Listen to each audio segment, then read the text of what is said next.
Vous étiez en train de vous présenter? Non, comment ça? Je suis cheminot. Cheminot SNCF. Oui, cheminot SNCF, maintenant, pour bien préciser. Membre du bureau régional. Oui, du collectif. Membre du bureau du collectif régional. Allez, on va mettre ça. Moi, je m'appelle Erwan Saladin. Je vais juste prendre votre nom. Oh, pardon, Daniel Mouton. La mobilité. Oui, peut-être pour autre chose. C'est pas candidat à une élection? Si, un petit moment. À Grandville? Non, c'était pour la départementale, à Doucet. Ah oui, c'est ça. Alors là, c'est en tant qu'usager des trains. Et j'ai Doucet. Vous pouvez redire votre nom? Alors moi, c'est Erwan Saladin. S-A-L-A-D-I-N. Erwan Saladin. D'accord. Usager donc d'une ligne en particulier? Alors, Paris, Grandville.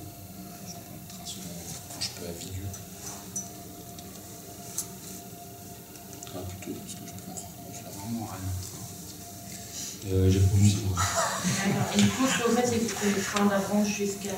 Non, je vais en voiture, souvent on me dépose à Villeux. Ça fait 20 minutes en voiture. Après, c'est pratique quand même. À Paris. D'accord. Et vous faites quoi dans la vie? Je suis enseignant.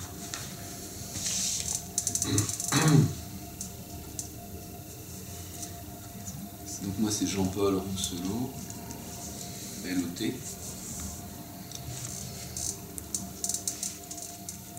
Je suis syndicaliste CGT à Enedis et secrétaire adjoint de l'Union locale CGT d'Avranches.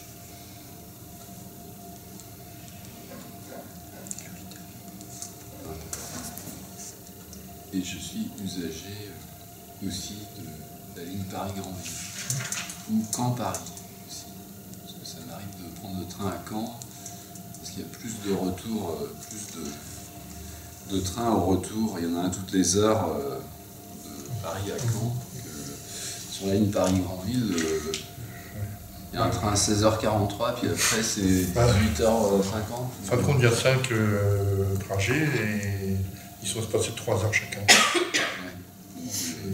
C'est moins pire qu'on a connu, mais... C'est vrai que ça fait rentrer tard de Paris quand on y va la journée. Donc voilà. Donc, au départ, c'est suite à l'annonce de fermeture de guichet avec le personnel, en fait, donc, agents sur les gares de Villeux et Avranches. Annoncé pour fin mars, je crois. Et puis aussi des craintes sur les postes aussi de Pontorson, Vire, voilà, des soucis aussi à la gare de Vaugirard à Paris à l'arrivée. La gare est plus de guichet depuis un petit moment, mais pour les usagers de la ligne Grandville-Paris, quand on arrive en gare à Vaugirard, on n'a plus trop le droit de rentrer dans la gare, parce que ça a été vendu à oublier, enfin, une autre entreprise. Oui, et du coup, on n'a plus trop le droit à l'accès de la gare. Non, pour situer la gare de Vaugirard, c'était la gare de référence de Paris-Grandville, qui est annexée à la gare de Montparnasse, qui accueille les TGV et les banlieues de la région ouest. Et depuis le service d'hiver 2017, la SNCF, par sa filiale Ouigo, fait arriver ces TGV low cost en gare de Vaugirard. Donc, comme la salle n'est pas perdue de la gare de Vaugirard, est récupérée par la filiale pour accueillir les voyageurs du Ouigo, puisque eux, ils font un contrôle d'accès avant de monter dans le TGV. Et d'où la difficulté des usagers du Paris-Grandville à attendre quand il y a des heures de montée de ces TGV-là. Ils sont accueillis mais à l'extérieur de la gare, donc ils ne sont pas au chaud. L'accueil handicapé est très dérisoire, ils n'ont pas accès aux ascenseurs de la gare de Vaugirard. Les toilettes aussi, enfin toutes les... Donc, après la fermeture du guichet, comme ça au moins... en fin de compte, la gare de Vaugirard, elle est prise par Ouigo. Donc on se pose des questions sur l'avenir du Paris Grand Ville, si l'entreprise, quand on a les craintes du rapport Buron entre autres, on a peur de diminution du nombre de circulations sur Paris Grand Ville. Ou alors, ce qu'il faudrait, c'est remettre, puisque le gouvernement actuel parle de s'occuper des trains du quotidien, remettre les trains pour arriver sur les voies 23-24 en gare de Paris-Montparnasse principale. Ce sont les deux dernières voies, quand on arrive sur Paris, qui sont actuellement un peu des voies de secours et des voies pour les TER, mais Paris-Le Mans. Et il y aurait une possibilité sûrement peut-être d'améliorer le trafic et ça donnerait justement ce qu'on a toujours revendiqué au niveau des cheminots CGT, entre autres, l'arrivée des trains directs en gare de Montparnasse, éviter le parcours à pied quand les parcours roulants, là, comment ils appellent ça, je sais pas. Les trottoirs, voilà, merci. Les trottoirs roulants, vous arrivez, ils fonctionnent en sens inverse, ou ils sont arrêtés. C'est une catastrophe quoi, pour l'usager. Donc on pourrait peut-être, on interpelle l'entreprise sur sa volonté d'une part de diminuer la voilure et nous on voudrait bien que les trains arrivent à Montparnasse, ça serait voilà, une grosse difficulté à bouger. Alors, pour les gares de Villieu au début, puisque nous étions alertés sur ce problème-là au départ, c'est la mise de bornes électroniques pour avoir des billets, et puis plus le service de l'agent qui est là. Donc, se poser des problèmes quand l'agent n'est pas là. Par exemple, à Villieu, la gare est fermée, donc on n'a pas d'abri. S'il pleut, même dehors, il n'y a rien. Si on a des problèmes de billets ou d'échange ou des choses comme ça, avec la borne, c'est très compliqué de changer les billets, voire impossible, surtout pour les gens qui... On sait qu'il y a à peu près 30% de la population, 30% de la population qui est touchée par la fracture numérique, qui ne sait pas utiliser tout ce qui est numérique. Donc déjà, ces gens-là ne peuvent pas acheter un billet sur une borne ou par Internet. Ça veut dire qu'ils risquent de monter dans le train sans billet, d'avoir 15 € supplémentaires. S'ils préviennent le contrôleur. S'ils préviennent le contrôleur. Sinon, ils sont considérés comme fraudeurs, alors que voilà, il n'y a pas les moyens pour pouvoir acheter les billets dans de bonnes conditions. Donc voilà. Mais ce qui avait été dit, c'est que du coup, les billets pourraient être achetés en point d'information touristique. Alors là, il y a des discussions entre les communes, les communautés de communes de Villieu et d'Avranches, mais on n'a pas les informations. L'idée, ça serait que les offices du tourisme récupèrent un peu le service. Oui, il y aura un point info. Alors, pas forcément à la gare, mais en ville, l'office du tourisme pour aller acheter ses billets. À Villieu, il semblerait que ça soit à l'office du tourisme en ville. Ouais, mais comme il y a un point info, la gare c'est peut-être là, ça sera. Alors, oui, un point info, c'est par vidéo, des choses comme ça. Je ne sais pas, dans des courriers qu'on a eu, d'échanges entre la SNCF et puis les maires, voire entre les présidents du département et le président de la région. Il y a tout un tas de systèmes. Alors, pour la sécurité, de la vidéosurveillance. Pour s'il y a un problème, des systèmes vidéo pour appeler quelqu'un quelque part qui pourra répondre au problème. Bon, il faut voir si ça marche ou pas, mais derrière, si on a des gens multifonctions, se pose aussi le problème de la qualité de l'information. En tant qu'usager, par exemple, de la RATP, des fois, je suis à Paris, j'ai besoin de billets pour traverser tout Paris. Je tombe souvent sur des gens qui savent moins que moi ce que je peux prendre comme ticket, parce que maintenant, il y a les tramways extérieurs, tout ça. Il y a besoin pour certains services, nous on pense des gens formés qui connaissent bien leur métier. Voilà. Les problèmes des postes multifonctions, alors parce que dans ce que propose en tout cas en projet les offices du tourisme aussi, c'est des gens qui s'occupent aussi de tourisme et puis de tout, voire vendre des cartes postales, tout ça. Est-ce que ces gens-là sont vraiment formés à tout un tas de problématiques qui peuvent arriver dans les gares? Globalement, le collectif défend le service public en tant que tel, donc un service aux usagers de qualité avec du personnel formé, donc des gens de la SNCF qui sont capables de renseigner sur aussi les correspondances, tout ce qu'on a besoin, les cartes d'abonnement, etc. C'est pas quelqu'un de l'Office du tourisme qui va pouvoir répondre à toutes les questions. Et puis, une grosse entreprise, normalement, s'il y a un absent, elle a les capacités de mettre quelqu'un en remplacement, enfin, d'assurer vraiment un service de qualité. Ce qui peut ne pas être le cas pour l'Office si c'est l'Office du tourisme. Nous, on se dit que c'est un service public et que c'est fortement revendiqué. On est moins soumis, comme tu dis, aux aléas de changement. Peut-être que peut s'ouvrir un point information à Vigueux pendant 5 ans, puis peut-être après ça s'arrête. Enfin, il n'y a pas de... L'information qui sera en centre-ville, d'ailleurs, a été censée. Oui, c'est ce qu'on a dit aussi. Ça implique que les gens qui viennent des cantons de Bresset, Saint-Foy, Ancêtre, Saint-Foy, sont obligés de passer pour le centre-ville. Il y aura un point d'information. Et puis, alors il y a déjà aussi des problèmes du fait qu'il y ait certains agents dans certaines gares. On expliquait que l'autre fois, par exemple, les gens handicapés ne peuvent pas descendre à certaines gares, parce qu'avant, il y avait un agent pour aider. Et cet agent n'est plus là. Donc ils sont obligés de descendre à la gare d'avant. Et puis d'Enfer, par exemple. Et en fait, la SNCF envoie un taxi récupérer. Voilà, donc on nous parle de coûts, puis des fois les coûts ils sont excessifs aussi dans des choses qui. Payer des taxis alors qu'il faut prendre le train. On pourrait avoir un emploi qui permettrait d'avoir l'information et l'aide et tout ça. Je pense que au niveau de qualité de service, c'est quand même autre chose. Et alors juste pour finir, on a été alerté sur les services dans les gares, et puis on a découvert un peu des craintes aussi sur la ligne Grand Ville-Paris. Est-ce que dans les projets à l'avenir, avec la régionalisation et puis l'ouverture a priori prévue des marchés à des opérateurs privés, ce qui existe déjà, on est inquiet. Est-ce qu'on va garder la ligne? A priori, quand on a la lettre de réponse de Hervé Morin au président du département, il y a une première partie oui, puis la deuxième partie, il parle de bus, il parle d'ubérisation, il parle de tout ça. Voilà. Je sais que sur il avait dit ça, Morin, sur les lignes qui étaient les moins rentables, ils avaient des bus.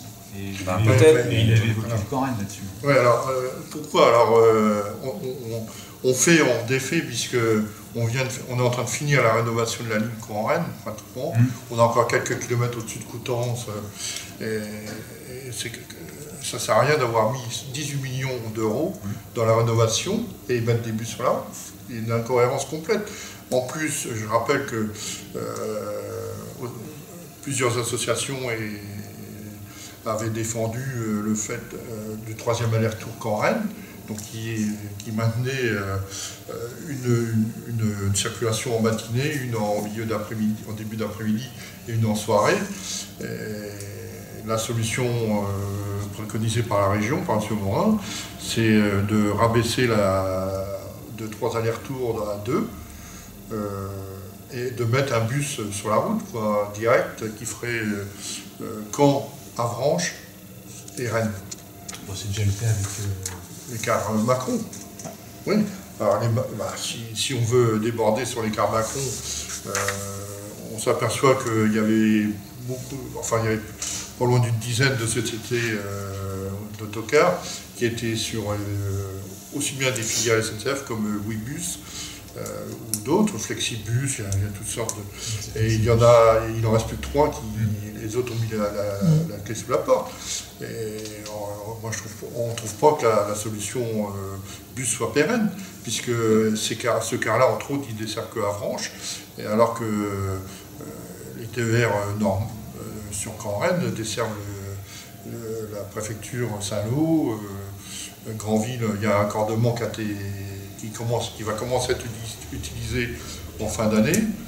On pense que le train est quand même une meilleure solution, puisqu'on peut l'adapter aussi aux pointes de trafic. C'est-à-dire en semaine, on a des éléments à 3 voitures, 150 places assises, et on peut les doubler, on peut arriver à 300 suivant les trains concernés.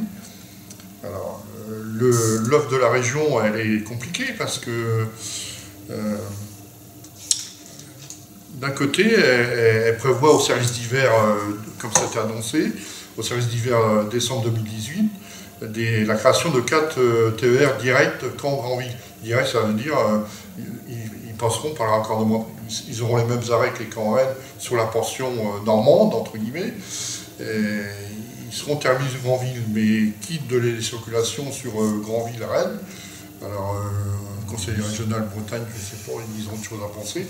Alors, il y a grande vitesse, et puis, par contre, pour la petite histoire, ils ont rénové toute leur ligne.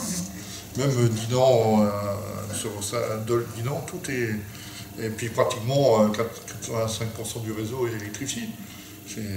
Là-dessus, ils ont une certaine dynamique. Mais bon, sur Rennes, ils préfèrent mettre des bus sur Rennes, pourtant sur Mont-Saint-Michel, que de donner un peu de sous pour compléter comme on avait actuellement. Enfin, je ne parle pas des travaux puisque c'est arrêté. Mais c'est un peu compliqué parce que. On va vous laisser cette feuille-là où il y a pas mal de points qui sont expliqués. Oui. Notamment, tout ça c'est issu du rapport Spinetta qui est en train de tomber là, qui propose l'ouverture à la concurrence et la fermeture de lignes. Donc on voit que la démarche de Morin, le président de région, s'inscrit pleinement dans cet objectif d'ouvrir à partir de 2020 certains axes ferroviaires au privé. C'est dans ce sens-là qu'il a signé une convention avec la SNCF jusqu'à 2019, fin 2019. En y incluant l'ébauche de ce principe. Donc voilà.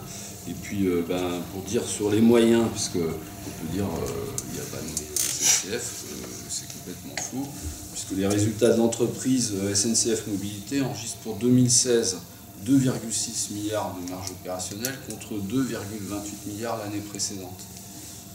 Le second chiffre à l'inverse, l'emploi. Voilà. Donc il y a eu 2065 suppressions de postes en 2017. Alors qu'il n'y en avait que 520 de plus que prévu au budget. Donc on accélère les suppressions de postes au statut. Et donc c'est quand même, en 2018, ce sont 2000 emplois de prévus à disparaître. Et en Ils sont vachement en détail, la SNCF. Ça dépend des filières. Ouais, sauf que... Sur la dette avec la RFF qui plombe. Parce que la dette de la RFF est à peu près 50 milliards. Et en fin de compte, tous les ans, on rajoute 1,7 milliard de frais qui rajoutent à la dette à chaque fois. Donc on s'en sortira jamais. Sauf si, comme certains disent, il faut aller revoir la base salariale des cheminots, entre autres la SNCF. Et c'est à eux de faire payer la dette. Et c'est pas comme ça que ça a été organisé, la RFF. Il faut savoir que SNCF subventionne les cars Ouibus déficitaires à hauteur de 150 millions d'euros, soit 450 millions en 3 ans.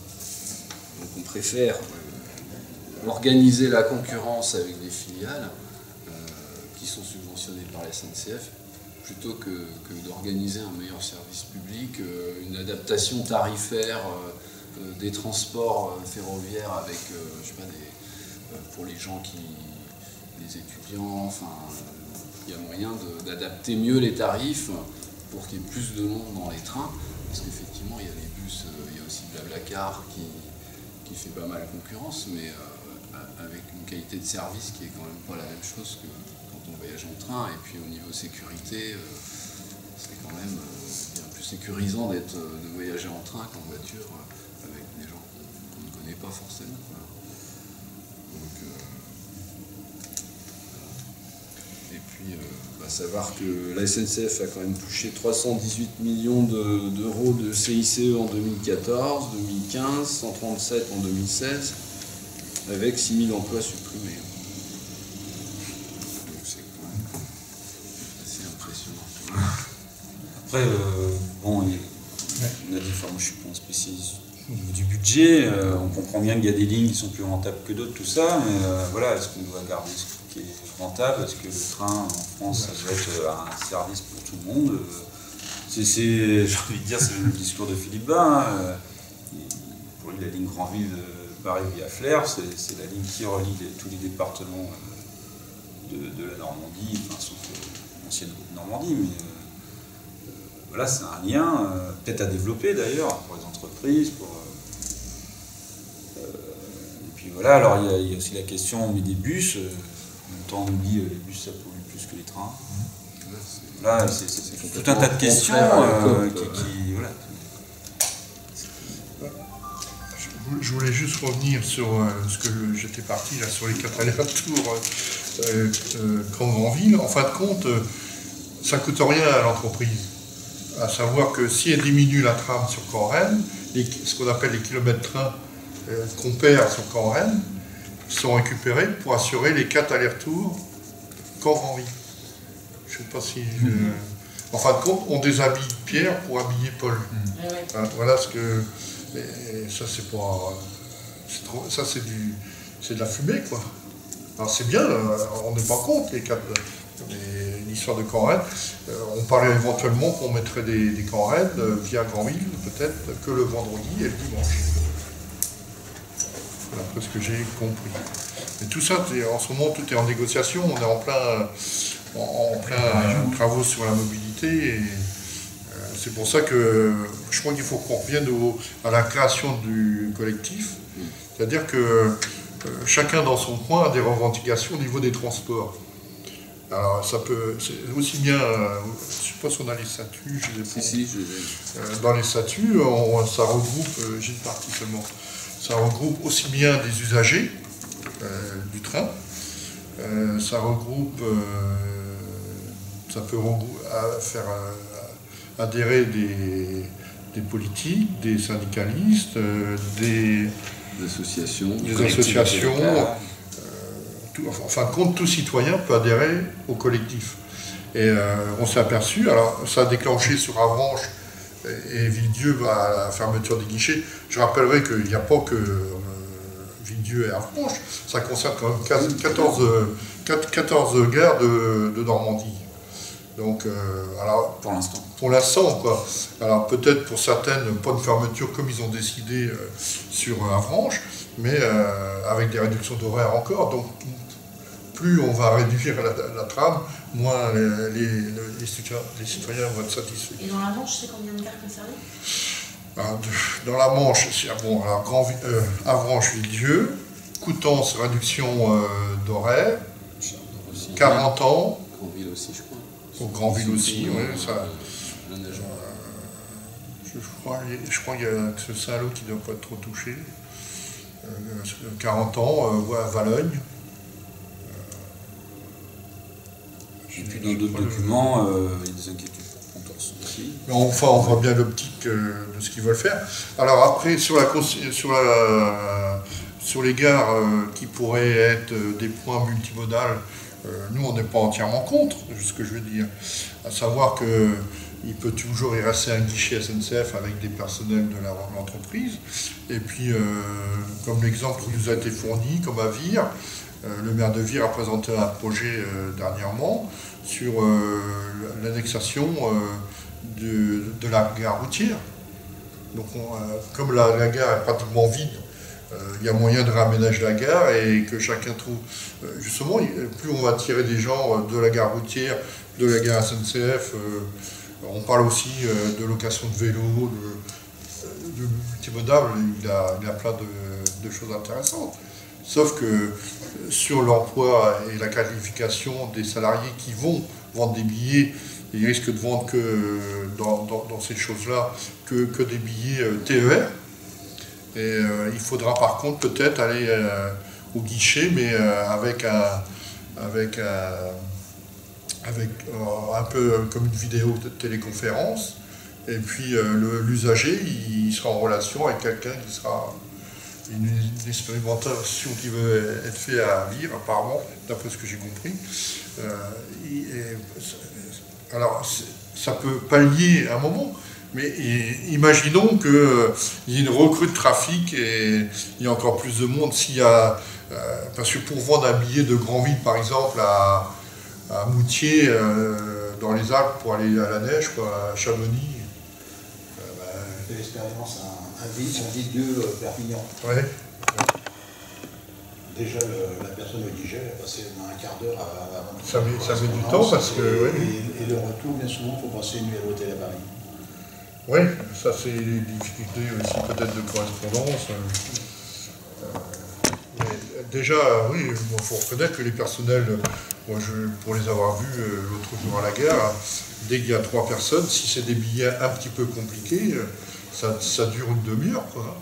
Donc s'il n'y a qu'un guichet, alors demain, en plus il y a le guichet unique avec la vidéo, encore ça c'est un essai, mais si on met des gens qui en plus n'ont même pas la connaissance du chemin de fer, la tarification qui est quand même assez complexe, elle vient d'évoluer. Alors moi je sais que pour un travail dans la boîte, faut se remettre en question, hein, et là ça... Et en plus, maintenant il y a des tarifications régionales, alors en fin de compte, on perd aussi ce qu'on appelait la dégressivité tarifaire, une époque où il n'y avait que la SNCF et puis qui gérait ces trains. Plus vous faisiez de kilomètres, plus le kilomètre était dégressif. Ben ça, on le perd complètement. Par rapport à la solution qui vient de sortir avec la tarification tempo, c'est-à-dire que c'est 4 € pour 25 km, c'est des portions. Alors il y a des moments où vous pouvez être gagnant si vous dépassez, si vous arrivez à 124, mais si vous arrivez à 126, c'est 4 de plus. Ça, et puis dans une autre région, ça va être autre chose. C'est très difficile, c'est les tarifications qu'ils mettent en place, quoi. Et en fin de compte, alors après, on retrouve ça, si on élargit, en dehors de la billetterie, sur les correspondances. C'est pour ça que le but du collectif, c'était aussi de voir les problèmes des usagers sur l'ensemble. Parce qu'on a la colonne vertébrale de Paris-Granville, mais qui, aussi bien sur Foligny, voire Vidieu, à défaut, permettent aux voyageurs d'aller du point A à point B complètement, quoi. Et on a la même chose sur Caen-Tours. Les 2 axes, donc Caen-Tours et Caen-Rennes sont essentiels. Caen-Tours, quand vous prenez le train à Caen et vous allez sur Le Mans, vous avez une correspondance TGV sur Strasbourg, Lille, Marseille, et puis après au-delà, à Saint-Pierre-des-Corps, à côté de Tours, vous avez toute la façade atlantique, Hendaye, Périgueux, enfin tout, vous voyez. Hein, le problème, c'est que plus ça va, plus les correspondances seront... alors soit désoré, il faut attendre 1h30 en gare d'Argentan, voire 2 heures. Bon, je dis pas, il ne faut pas le louper, ou alors, voilà, quoi, et tout devient un peu flou, quoi, pour du combattant, l'usager, pour le voyageur. À la limite, il faut pratiquement que vous prépariez, vous ayez un atlas, et puis préparez votre voyage, pour dire, moi je veux passer par là ou là. Parce que je prends un exemple, on détourne les gens de Bordeaux, on leur dit pour aller à Caen, Bordeaux-Paris, hein, plein pot, et puis aller à Saint-Lazare, reprendre un Paris-Caen, alors qu'on a mis à Saint-Pierre, il y a des TGV qui s'arrêtent à Saint-Pierre-des-Corps, et c'est quand même plus facile, ça évite de passer par Paris déjà, et au niveau tarification, vous êtes gagnant, quoi.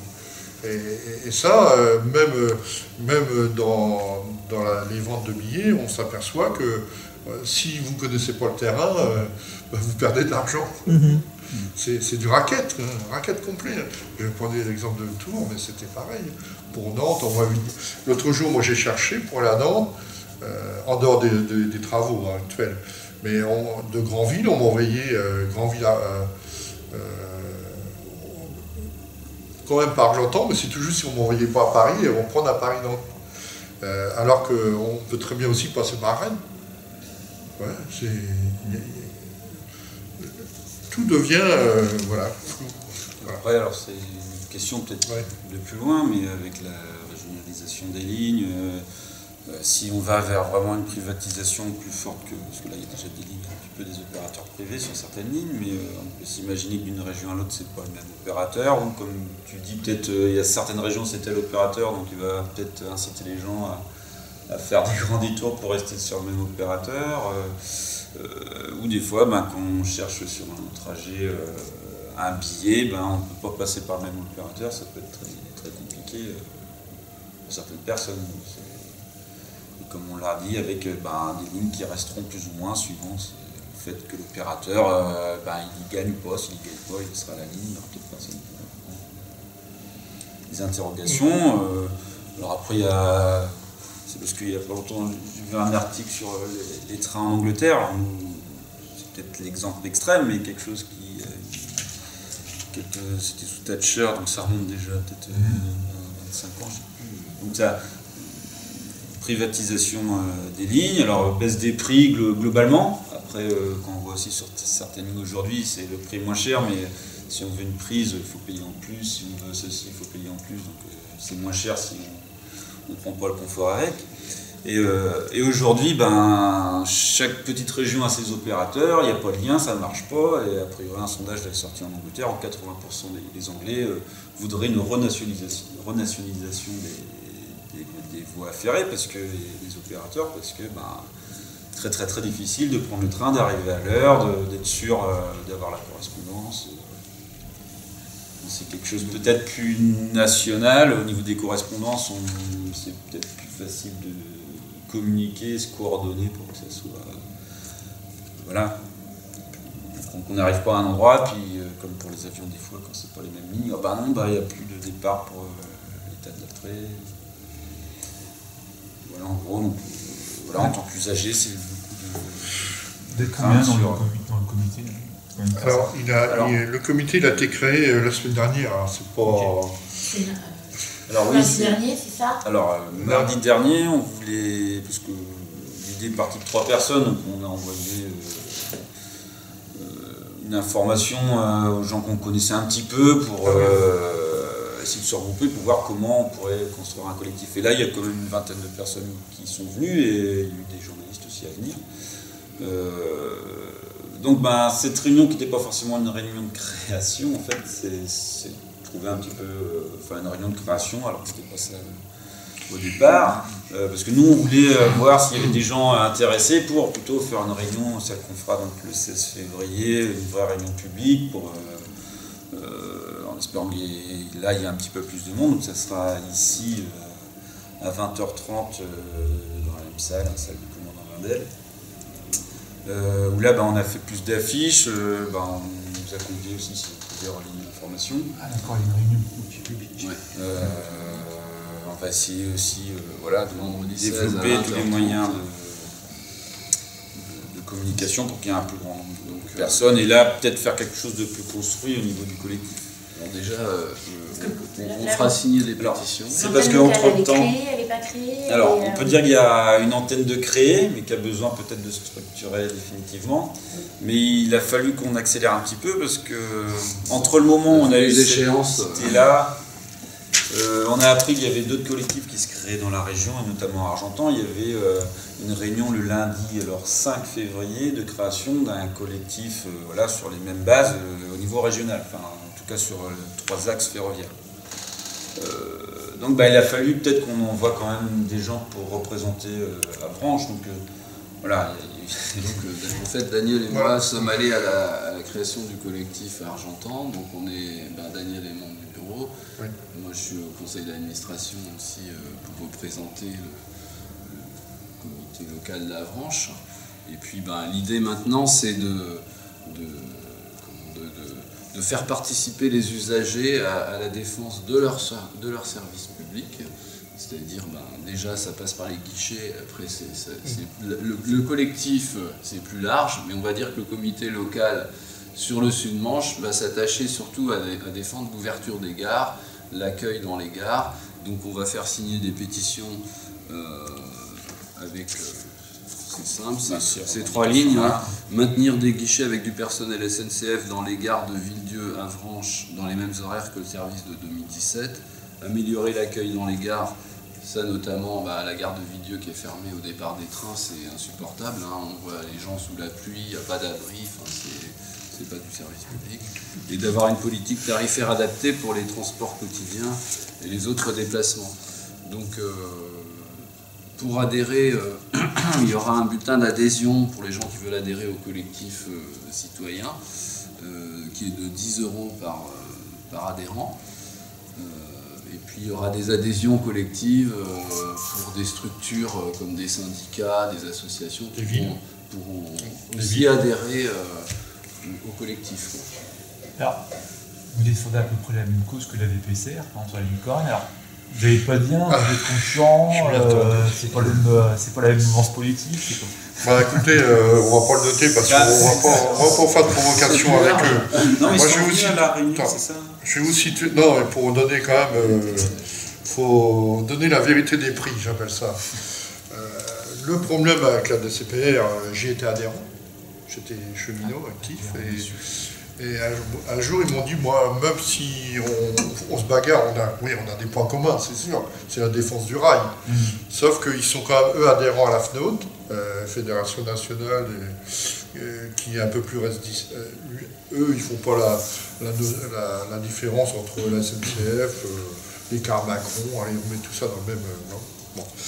Toujours est-il, c'est qu'un jour, ils m'ont un peu vexé parce que j'ai fait plusieurs métiers dans l'entreprise et j'ai fini ma carrière comme chef de bord moniteur, contrôleur de train. Et ils disaient, même s'il n'y a pas de contrôleur à bord, c'est pas grave. Alors bon, j'ai rendu mon adhésion, parce que vous ne pas. Donc, ils sont un peu joueurs de trains miniatures, j'appelle ça. Ils sont, je dirais, ça ne me monte pas la tête parce que j'étais cheminot pendant 38 ans, mais le collectif qu'on a créé est quand même pluridisciplinaire avec des cheminots, mais pas que des cheminots, et puis des usagers, et c'est là qu'on a la constitution de ce comité. Il est localement, si on peut le faire, on a la réunion d'Argentan à la création du collectif, il y avait des gens du Mans, d'Alençon, Surdon, Argentan, Flers, Vire, Villedieu, Granville et Avranches. C'est-à-dire que plus large que... si chacun se bat dans son coin, c'est pas la peine. Vous voyez.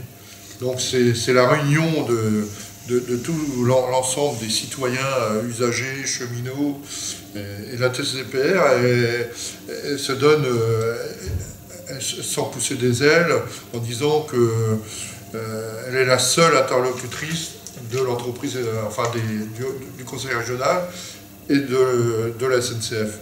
Alors c'est un peu fort de café parce qu'ils se prennent des... Il n'y a que eux, quoi. Alors ça nous a aussi monté un peu à la tête parce qu'ils n'ont pas la même version du service public que nous. Voilà, enfin, il y avait des représentants, je crois, de l'association à la réunion qu'on a fait le vendredi. Là. Oui, mais pas... je crois que la différence c'était un petit peu là, c'est défense de la ligne aussi, hein, mais pas forcément un service public. Quand on parlait des gares en fait gérées par les offices du tourisme, voilà, c'était un peu leur propos. Et peut-être qu'au bout du compte, c'est peut-être dans l'évolution, je sais pas, peut-être que voilà, c'est pas forcément le. Ouais, c'est eux qui veulent des trains, puis point barre. Voilà. Et nous, c'est l'idée de ce service public, parce que derrière, il y a une forme d'égalité pour tout le monde, peut-être de formation, de tous ces. Voilà. Et puis la question de rentabilité, normalement, dans le service public, ne doit pas forcément être partout. Voilà. On recherche à donner un service à tous les Français. Donc, ça va être chaud là, la SNCF, parce qu'avec le rapport là. Non, mais la SNCF, ça devient une société anonyme. Avec fin du statut de cheminot et utile. Après, pour l'instant, c'est pour ça qu'en ce moment, ils sont en train de diminuer à un maximum les effectifs. Il y a la fermeture des guichets, mais il y a aussi la non-embauche de contrôleurs à bord des trains. Alors, on arrive à plus savoir. Pour la petite histoire, tous les trains qui circulent en Normandie sont équipés EAS, c'est-à-dire équipement agent seul. C'est-à-dire qu'ils peuvent circuler sur certaines voies sans la présence de contrôleurs à bord. Un peu comme le train de banlieue en région parisienne. Sauf qu'on a des parcours, on a des gares entre Coutances, Avranches. Justement, il n'y a personne. Il n'y a personne, et si demain, dans des conditions spéciales encore, on fait circuler des trains avec le seul conducteur à bord, il ne peut pas regarder devant, assurer la sécurité du train. Alors, la SNCF avait dit, mes trains sont équipés avec des caméras à bord. Là, ils ont des téléphones, mais ça ne passe pas partout. Et puis, sur cette ligne, il y a la radio sur le train. La radio sur le train, ça veut dire que en cas d'accident, tous les trains aux alentours sont arrêtés automatiquement. Mais on n'empêchera pas qu'il peut y avoir un défaut de canton radio. c'est beau le progrès, mais on n'a jamais 100% de... Donc en fin de compte, le rôle du deuxième agent à bord des trains, appelé le contrôleur entre autres, agent d'accompagnement, c'était de suppléer le conducteur ou même des accidents de passage à niveau. On peut avoir le conducteur qui est HS, le contrôleur assurerait il y a au moins 2 agents à bord. Demain, l'entreprise, alors, elle fait double jeu, elle supprime les guichets avec les gens qui entre guillemets, surveillent aussi le passage des trains, et puis les contrôleurs à bord. C'est-à-dire que là, dans la prochaine mouture, c'est entre 20 et 30 suppressions d'emplois. Bon, s'il n'y a plus de contrôleurs, il n'y a plus de billets. Bah, on fait des ça, c'est une tarification en Languedoc-Roussillon, ça. On ira vers des trains même sans non, mais en Languedoc-Roussillon, les TER sont à 1 euro. Vous n'avez jamais pris le train là-bas? C'est 1 euro. Où ça? En Languedoc-Roussillon. Ah ouais? C'est une volonté du conseil régional. Alors ça, ce sont des choix aussi. Mais la tarification, c'est une chose. La sûreté et la sécurité des gens, c'est autre chose, à mon avis. Parce qu'il arrive pas... Mais les accidents de passage à niveau, c'est sur... il y en a eu 2 en peu de temps sur Lisieux-Trouville. Ça fait 4 morts à... Même il se passe quelque chose avec un passager dans le train, c'est quand même toujours rassurant. C'est-à-dire, en fin de compte, le contrôleur, c'est le fusible, c'est le représentant de l'entreprise. C'est la vitrine, on pourrait dire. Alors si demain, on a l'histoire des guichets, c'est une chose. L'histoire des contrôleurs à bord, je sais pas, on va... Oui, vous voudrez mieux faire un train gratuit, comme ça au moins.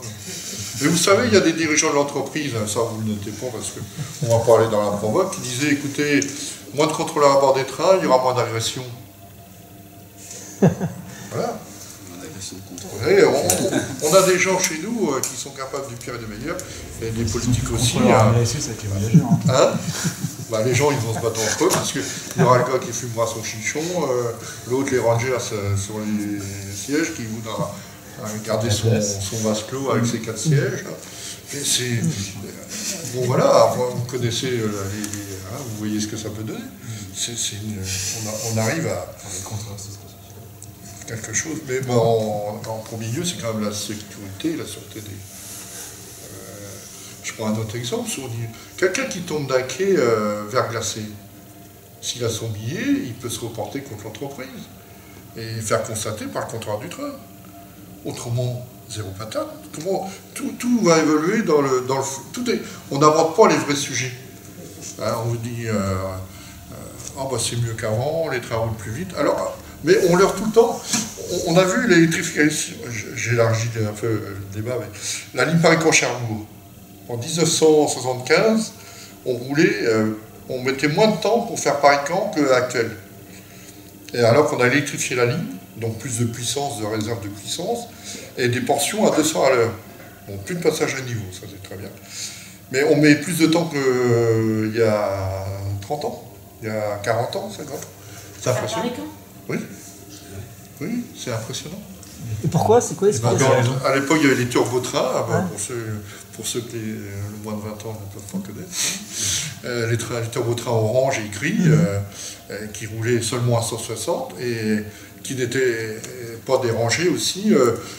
Les soucis des transports, c'est que aussi bien entre Mantes-la-Jolie et Paris, et entre Dreux et Paris-Montparnasse, si on prend les 2 lignes, il y a beaucoup de trains de banlieue au quart d'heure, entre autres sur Dreux-Paris, et parfois, l'Île-de-France prône devant Intercité Paris-Roubaix. Alors vous arrivez à Dreux, et puis il y a eu un retard de travaux, moi ça m'est arrivé il y a quelques temps, la ligne a été fermée la nuit pour travaux, parce qu'il y a des travaux partout, là, on a tellement attendu que maintenant il y a des travaux partout, alors on ferme les lignes directement, mais là, le matin, les travaux n'étaient pas finis, donc on arrive, on était à l'heure à Dreux, et puis en fin de compte, on a fait partir un train de banlieue devant nous. C'est l'Île-de-France avait décidé, était prioritaire.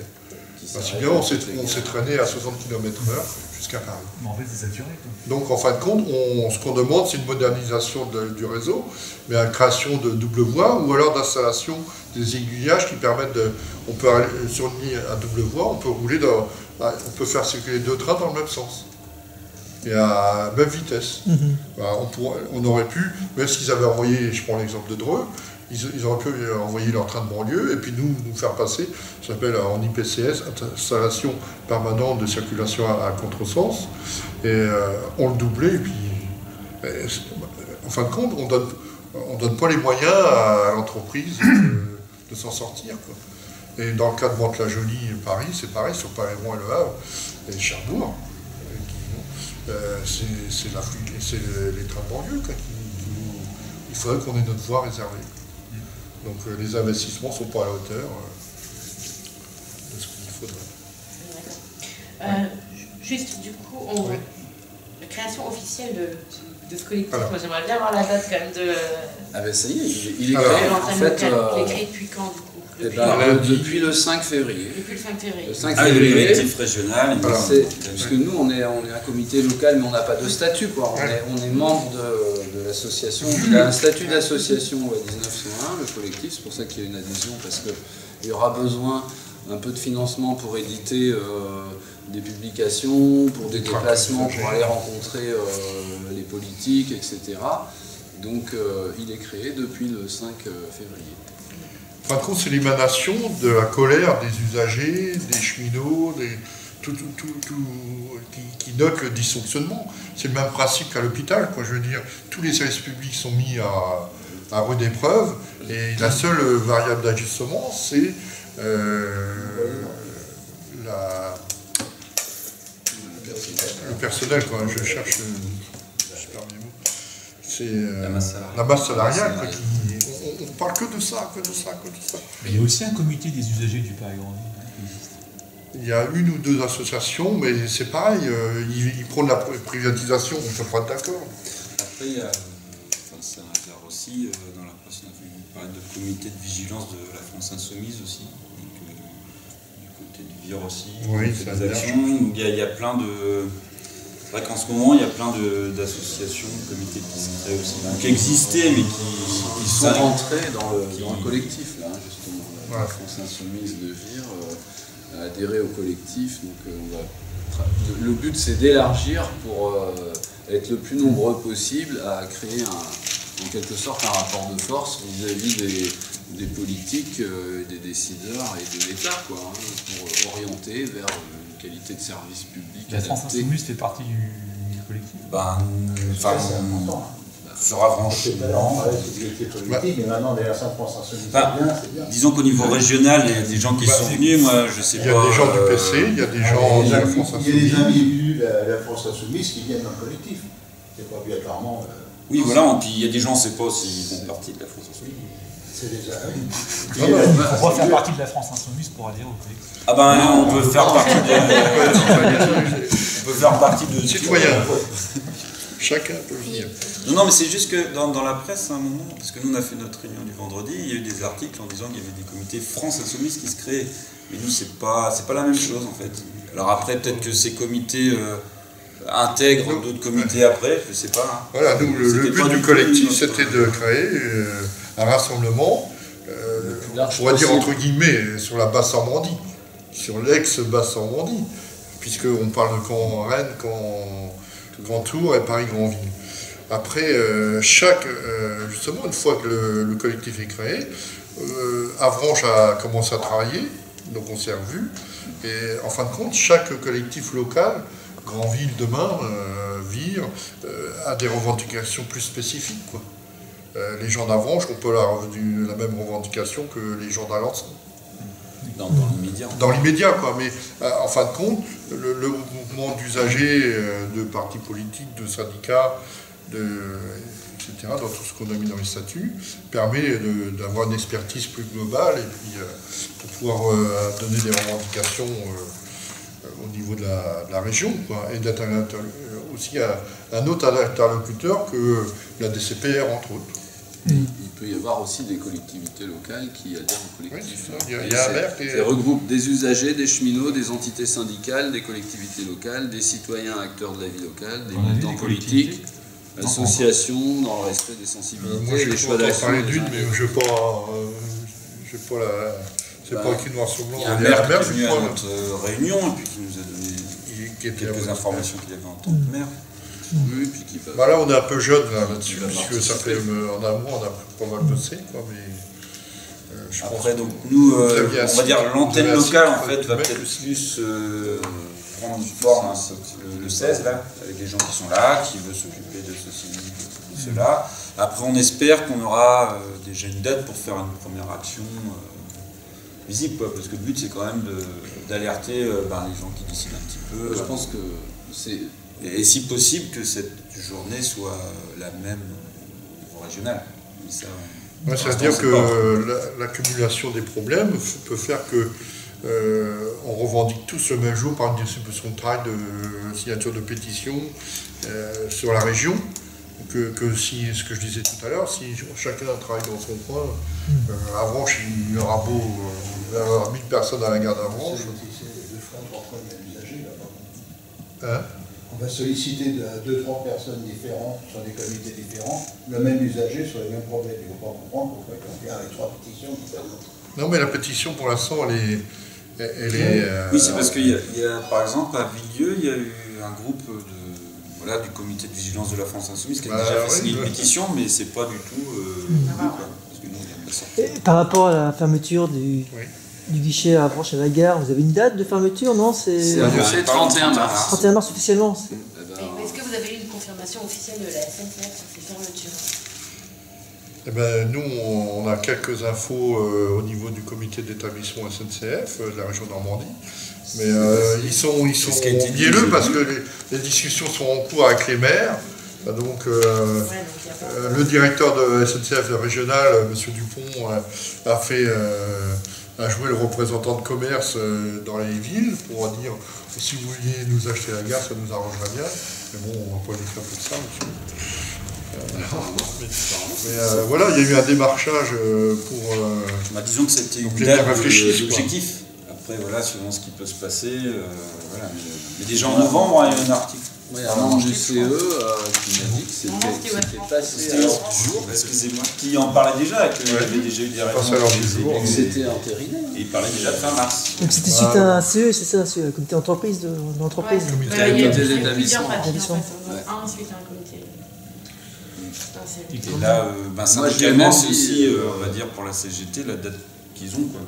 Ouais, on leur demande. C'est le 31 mars. Parce que moi j'ai même dit, mais attends, par exemple à Avranches, il n'y a pas encore de guichet automatique. Si jamais le guichet ferme, il n'y a même pas de possibilité d'acheter un billet. Autant à Villedieu, bon, on va dire, on n'est pas pour, mais il y a un guichet automatique, ça peut dépanner éventuellement. Mais à Avranches, il n'y en a pas. Et je sais pas, il faut combien de temps pour installer un guichet automatique? Il me dit, de toute façon, ça les dérangera pas de fermer, même s'il n'y a pas de guichet. Alors, je sais pas. Voilà. Sauf que si le contrôleur passe. Et votre position par rapport à la régionalisation des lignes en Normandie? Moi, je trouve, de toute façon, la régionalisation des transports qui a été effectuée il y a, je ne sais plus, maintenant plus de 15 ans, on n'était pas en compte, puisque... la reprise en main du rail par... d'un certain côté, elle a dépoussiéré l'entreprise et avec l'aide de la région, on a par exemple créé le cadencement sur la région, c'est-à-dire que vous avez par exemple 56 arrêts en gare de Bayeux le matin, enfin la journée, pas le matin. Mais ça veut dire qu'il y a eu des améliorations. Ils ont travaillé avec du matériel nouveau aussi, plus performant, les AGC et les X72-500, et des automotrices électriques à 4 voitures, à 3 voitures à l'origine, et même ils ont porté à 4, puisque il y avait de plus en plus de monde dans les trains. Donc la régionalisation, elle a apporté du plus. Elle a permis de créer, entre autres, il y a des trains comme l'été, les trains temporaires, on peut en parler, le Grand Ville Saint-Malo, qui a circulé pendant quelques années, tous les étés, avec une tarification intéressante, et qui permettait de partir de Granville, aller au Mont-Saint-Michel, reprendre un bus éventuellement pour aller à Saint-Malo, rentrer à Saint-Malo le soir, avoir les transports gratuits dans la ville de Saint-Malo. C'est un produit qui marchait bien. Et Et puis d'un jour au lendemain, on nous a annoncé que bon, la région de Bretagne, une fois de plus, mais c'est pas ils ont mis leurs œufs dans d'autres paniers. Et c'est un peu dommage qu'on a. En fin de compte, ces trains-là, ces trains dits touristiques, permettaient quand même d'avoir pour les avoir accompagnés, avoir une relation avec les voyageurs, justement, un contact tout à fait intéressant, parce que un train touristique, les gens se délient plus, ils sont contents de leur journée, ils payaient au début 10 €, puis après ça montait à 12 € pour une journée complète, sans prendre de voiture pour se garer à Saint-Malo. On était vraiment dans le bon contexte, quoi. Et c'est pas ce qui augure maintenant, quoi. Donc la régionalisation, oui, mais sauf que depuis que M. Morin est arrivé au pouvoir, entre guillemets, il a supprimé les comités de ligne, où il y avait des représentants. Alors il y a des comités de ligne, par exemple la section Lisieux pour le TER, Lisieux-Cherbourg, Caen-Rennes, Caen-Tours, Granville-l'Aigle, puisque après Verneuil. Et en fin de compte, il y avait des réunions de temps en temps au conseil régional. Il y avait des représentants des maires ou le maire de chaque gare desservie par le train. Donc on pouvait quand même faire des propositions, c'était plus égalitaire. Nous, on siégeait comme représentants des salariés et on pourrait être force de proposition.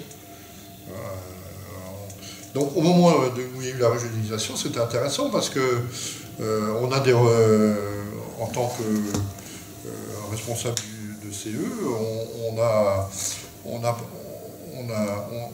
fait des réunions entre cheminots à l'origine, des gens des guichets, des gens des contrôleurs de train, des conducteurs, et on a tout refait du Tramoret, et la région avait pris une partie à son compte. Par exemple, le dernier train Caen-Alençon du soir, on s'est aperçu qu'il y avait beaucoup de salariés qui font Caen-Alençon. Et Alençon-Caen le soir pour rentrer chez eux. Et en fin de compte, le dernier train il partait à 18 h et quelques, et maintenant le train part à 20 h. Et il y a des salariés qui peuvent rentrer chez eux. On voit bien que le monde salarié il bouge. Et si on a des TER adaptés, je vous dis, les gares comme Lisieux et Caen et Bayeux, ils ont tout à gagner, quoi. Ils ont une tarification intéressante, puisque c'est remboursé par 50% par l'employeur. Et déjà, ils payent, je ne sais plus moi, même pas 15% du prix du billet, réel. Donc, et ces trains-là, ils sont pleins le matin. Et ce qui est bien dans le cadencement, c'est que si vous loupez un train, c'est un peu comme le métro, bah, vous dites, dans 5 minutes, il y en a un autre. Oui. Alors, il n'y a même plus besoin de faire de fiche horaire, quoi. Je veux dire, le matin, à Bayeux, les gens, on les voit, et bah, s'ils loupent le premier train, bah, ils vont le deuxième. Il y a un train tous les 5-7 minutes. Donc, c'est intéressant de travailler à cette époque-là. Là, bah, il y a la région, Morin, qui décide, et qui va reprendre à son compte les trains intercités, les TET, trains d'équilibre du territoire, donc tout ce qui est Paris-Grandville, entre autres. Alors la SNCF lui a acheté le matériel, et après il va reprendre la présidence de tout. Alors, et puis il a pour là il écoute de le DCPR est content, mais nous, on s'est dit, il va falloir il y a un créneau, quoi. Là, on peut parler de concurrence aussi, entre guillemets. Mais là, ça ne faut pas dire avec comme ça. Ça va pas gêner de mettre la SNCF en concurrence avec. Ouais, c'est ça. Sur la région. Mais alors, je ne dis pas que tout est négatif. Les corails sur Paris-Cherbourg, ils sont à bout de souffle. Mais,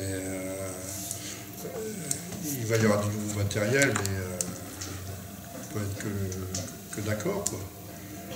On peut dire que même la région, elle est une des premières au niveau du matériel. Quand Paris-Cherbourg va être rénové et Paris-Le Havre, on sera au top, quoi, au niveau matériel.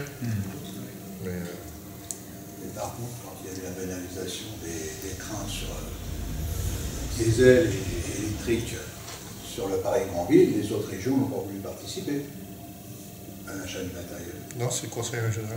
C'est le conseil régional de Normandie qui a pris en charge. C'est très bien ce que vous dites, parce que, pour rebondir, le matériel Paris-Grandville, il est bimode. C'est-à-dire qu'il a un moteur diesel, mais il peut rouler aussi à l'électricité. Et et aux deux types de courants qui existent à la SNCF, c'est-à-dire qu'un s'envol continu entre Paris et Plaisir-Grignon, et puis après entre Plaisir-Grignon et Dreux, il peut en 25 000 volts alternatifs, et puis après il passe en diesel. Mais je pense que nous, ce qu'on demande aussi, c'est l'électrification complète de la ligne, pour la pérenniser. Bonjour à tous. Je vais prendre vos numéros de téléphone. Oui. Daniel Mouton, 06. C'est quand même des aspects festifs. 14 02 C'est plus facile d'y aller par 61 06 14 02 61 36. D'accord. Et Erwan. Numéro de téléphone, je sais pas. 06 82 05 01 60. ok. Mais on n'a pas Vous avez le mien. on a créé une 06 17 adresse 68 mail. Ah, t'avais une adresse mail. 00 84. Et on n'a pas de numéro de téléphone ici. C'est quoi votre adresse mail? Je vous ai envoyé une invitation à tous Ah bah oui. avec. Vous allez la retrouver, c'est défense.gare.sudmanche@lapresse.net. Faut la mettre dans le papier Pour ou pas? répondre à Oui, une bien question sûr. du carnaval pendant. Oui, bien sûr. Mais la région, il circule une année sur deux. Juste pour Du carnaval.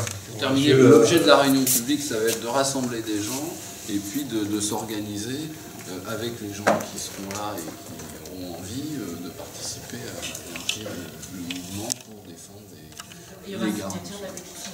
Voilà, mais on peut aussi. Ah, on peut prendre un exemplaire? Bien sûr. Bah, ça On aussi, peut aussi ouais, voilà, parler il y a de mieux ça. les arguments, parce que Voilà, vous avez des arguments là-dessus aussi qui sont pas mal. Tiens, dessus. Donc, voilà, c'est Un bulletin d'adhésion. voilà, pourtant vous êtes aussi Vous pouvez le mettre dans le journal. vous pouvez adhérer à Annie également. si vous souhaitez. Bah, merci. Ça, c'est ce qu'on rentrer aussi, si ça peut vous donner des éléments d'appréciation.